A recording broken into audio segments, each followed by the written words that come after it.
Hello guys, हम आ गए एक बार फिर से। स्वागत है आपका अपने चैनल में। दोस्तों, आज हम बात करेंगे अपने नए टॉपिक के साथ, जो कि हमारा टॉपिक होगा तुगलक वंश। जी हाँ दोस्तों, आज हम तुगलक वंश के बारे में चर्चा करेंगे, जो कि 1320 से 1398 ईस्वी तक रहा है। अब तक हमने हिस्ट्री के बहुत सारे टॉपिक कवर कर लिए हैं, क्योंकि हम जो चैप्टर अभी पढ़ रहे हैं वो हिस्ट्री ही है, और हिस्ट्री के अंदर, इतिहास के अंदर जितने भी टॉपिक मेन हैं हम वो कवर कर रहे हैं दोस्तों। तो यहाँ पर अब तुगलक वंश का नंबर आ ही गया है। तो फाइनली हम तुगलक वंश को पढ़ने वाले हैं। कल हमने खिलजी वंश को कवर किया था, आज तुगलक वंश के बारे में हम चर्चा करेंगे दोस्तों। तो चलते हैं फर्स्ट पॉइंट पर दोस्तों।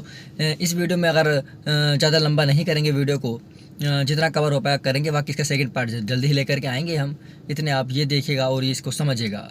तो चलिए वीडियो शुरू करते हैं। फर्स्ट पॉइंट है दोस्तों इसमें, 5 सितंबर 1320 ईस्वी को खुसरो खां को पराजित करके गाजी मलिक या तुगलक गाजी गयासुद्दीन तुगलक के नाम से 8 सितंबर 1320 ईस्वी को दिल्ली के सिंहासन पर बैठा था।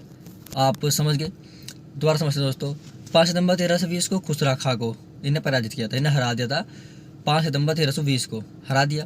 उसके बाद जब आप देखते हैं 5 सितंबर को हराया इसने, फिर 8 सितंबर 1320 को ही 3 दिन बाद ही इसको जो है दिल्ली का सिंहासन पर बैठा ही है। ठीक है दोस्तों, क्लियर है इतना? नेक्स्ट है, गयासुद्दीन ने अलाउद्दीन के समय में लिए गए अमीरों की भूमि को पुनः लौटा दिया था। इसने क्या किया था? गयासुद्दीन थोड़ा सा भलापन का काम दिखाया था इसने, उसने ज़मीनें वापस कर दी थी लोगों की। नेक्स्ट पॉइंट है, इसने सिंचाई के लिए कुएं एवं नहरों का निर्माण करवाया। मतलब सिंचाई के लिए सब काम करवाए। तो गाइस, नहरों और कुओं का निर्माण के बाद जो इसने समाप्त नहरों का निर्माण करने वाला गयासुद्दीन प्रथम शासक था। जो उसने नहरों और कुएं बनवाए थे, ये एक ऐसा ही प्रथम शासक ही था जिसने ये ऐसा काम किया था। नेक्स्ट पॉइंट है कि गयासुद्दीन तुगलक ने दिल्ली के समीप स्थित पहाड़ियों पर तुगलकाबाद नाम का एक नया शहर स्थापित किया था दोस्तों। और नेक्स्ट है, रोमन शैली में निर्मित इस नगर में एक दुर्ग का निर्माण भी हुआ। इस दुर्ग को 56 कोट के नाम से भी जाना जाता है। आपने कहा 56 कोट का नाम सुना होगा, तो ये इसी दुर्ग का नाम है, जो कि रोमन शैली में निर्मित एक नगर, एक दुर्ग का निर्माण भी हुआ था। इसी कहा गया था दुर्ग को 56 कोट।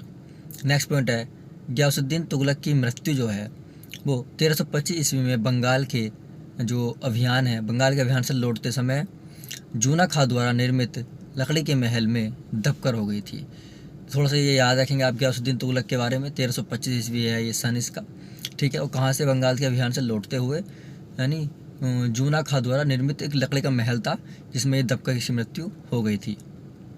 नेक्स्ट पॉइंट है, गयासुद्दीन के बाद, अब ध्यान रखेंगे गयासुद्दीन के बाद कौन है दोस्तों? गयासुद्दीन के बाद उलूग खां या जूना खां मोहम्मद बिन तुगलक के नाम से 1325 ईस्वी में दिल्ली का सिंहासन पर बैठा था। ये मोहम्मद बिन तुगलक के नाम से, ठीक है। नेक्स्ट पॉइंट है, मध्यकालीन सभी सुल्तानों में मोहम्मद तुगलक सर्वाधिक शिक्षित, विद्वान एवं योग्य व्यक्ति था। मतलब ये माना गया है जो मध्यकाल का समय था, उस टाइम मध्यकालीन सभी जितने सुल्तान थे उसमें मोहम्मद तुगलक जो होता है सर्वाधिक शिक्षित, विद्वान, सबसे ज़्यादा योग्य, सबसे ज़्यादा शिक्षित था ये उन सब में। तो दोस्तों, नेक्स्ट पॉइंट पर अगर हम चलते हैं अपने, क्योंकि हमारा नेक्स्ट पॉइंट होगा गाइस, नेक्स्ट पॉइंट हमारा कि अगर हम बात करेंगे यहाँ पर मोहम्मद बिन तुगलक को अपनी सनक भरी योजनाओं दोस्तों बात करें आगे कि जो मोहम्मद बिन तुगलक को अपनी सनक भरी योजनाओं, क्रूर कृत्यों एवं दूसरे के सुख दुख की प्रति उपेक्षा भाव रखने के कारण ये जो है स्वप्नशील, पागल एवं रक्तिपाशु कहा गया था इसे। क्लियर दोस्तों? इतने पॉइंट से क्लियर हो सकते बताइए। आगे हम बात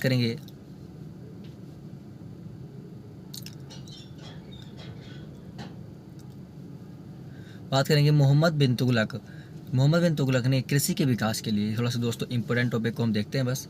मोहम्मद बिन तुगलक ने कृषि के विकास के लिए अमीर ए कोही नामक एक नवीन विभाग की जो है स्थापना की थी। किसकी स्थापना की थी? अमीर ए कोही। ये नाम याद रखेंगे, अमीर ए कोही एक नाम है। अमीर ए कोही नामक एक नवीन विभाग है, उसकी स्थापना इसने की थी दोस्तों। नेक्स्ट है, मोहम्मद बिन तुगलक ने अपनी राजधानी दिल्ली से देवगिरी में स्थानांतरित की। इसने क्या किया था? अपनी राजधानी दिल्ली से देवगिरी में बदल दी और इसका नाम दौलताबाद रखा। था दोस्तों यहाँ पर। तो आप समझ सकते हैं ये सब इसने इसने किया था। चलो दोस्तों, आगे हम चर्चा करेंगे जो इसने दौलताबाद नाम रखा। नेक्स्ट पॉइंट है, मोहम्मद बिन तुगलक को प्रत्येक मलिक के सम्मान में 2 पोशाक दिया करता था, एक जाड़े में और दूसरा गर्मी में। ये 2 पोशाक ऐसे दिया करता था, जाड़े और गर्मी के हिसाब से 2 फिक्स थी इसकी। कहा जाता है कि डाक प्रबंधों के द्वारा मोहम्मद बिन तुगलक के लिए ताज़े फल खुरासान से एवं पीने के लिए गंगा जल मंगवाया जाता था। ये एक तरीके से जो कहा गया है, बिन तुगलक इतने जो अपने आप में भाई ये लाट साहब थे, तो तुगलक बिन ने जो मोहम्मद बिन तुगलक है इसके लिए ताज़े फल आते थे बिल्कुल, और गंगा जल मंगवाया जाता था इससे हैंड टू हैंड। इसका एक तरह से भाई बीता था ये, तो ये इसे कहा जाता है इसके बारे में जिसे।